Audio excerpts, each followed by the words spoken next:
编剧，就跟写戏的话本先生一样。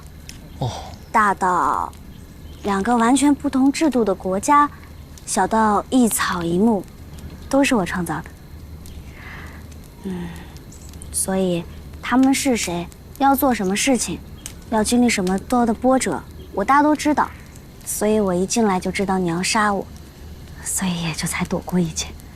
所以，其实我只是画本中的人。不是的，虽然一开始我也觉得他们不过就是一堆纸片人罢了，但后来我发现你们每一个人都有自己的喜怒哀乐，这不是我创造的，这是你们自身的真情实感，跟我们一样。你生活的世界是什么样的？是像花园城，还是像玄虎城？我们的世界，在我们的世界里，男人做主还是女人做主这件事情上，有一些时候像花园城，有些时候像玄虎城，这本来就是一个争论不休的话题，所以我就写了这个故事。你的世界有没有可能也是一个编剧创造的？有可能啊，反正真真假假，谁说得明白？你们世界的编剧都像你这么可爱？那不仅是可爱，而且还特别有才华。每一个编剧在创造自己的故事的时候，都会特别的用心。虽然有时候会有一点小漏洞，有时候会洒洒狗血，有时候也会有一些自暴自弃的无聊梗，但是他爱他笔下的每一个角色，有时候还会跟角色谈恋爱。那你有跟裴恒谈过吗？这其实不一样，你是男主角，男主角呢是属于女主角的，男二呢是属于大家的。裴恒不知道这事吧？当然不知道了。不许告诉他，这个事吧，只有我能知道。哎，这故事的结局是什么呀？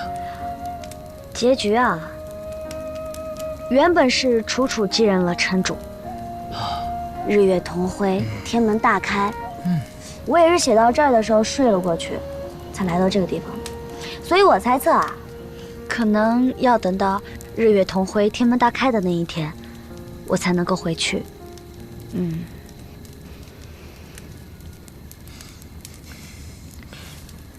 你是不是怕我离开啊？当然不会。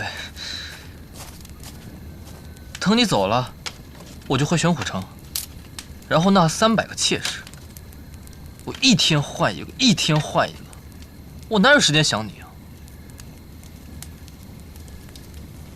可是1年呢，有365天，剩下65天怎么办啊？剩下65天，切，你管我？你都要走了，还管那么多？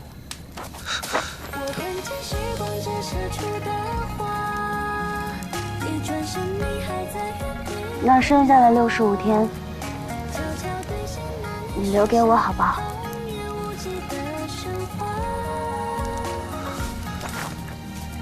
芊芊，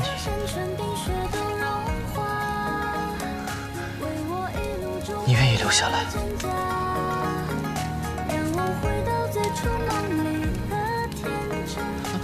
我发誓，我刚才都是胡说的。